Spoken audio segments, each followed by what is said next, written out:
Good afternoon. Today, the United States of America is changing its relationship with the people of Cuba.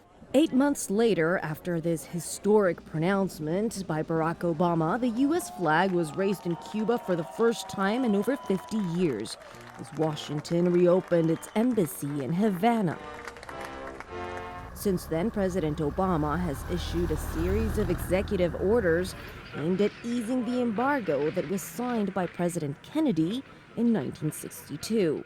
U.S. firms can go down and sign contracts with Cuban companies.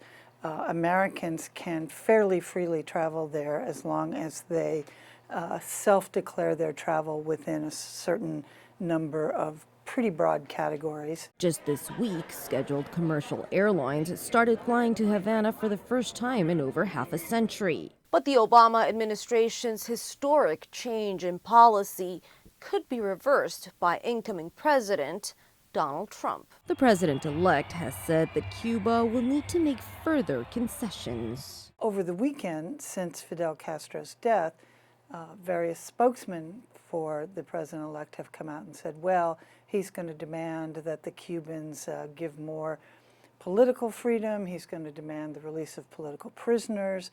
And Trump himself has said, has pointed out that most of these changes have come under presidential orders, executive orders by President Obama, and all that's required to reverse them is to issue a subsequent presidential order, which he has said he will do. President-elect Trump will be negotiating with 85-year-old Cuban leader Raúl Castro, who has already said he will not seek re-election when his term ends in 2018, adding another layer of uncertainty to the future of U.S.-Cuban relations.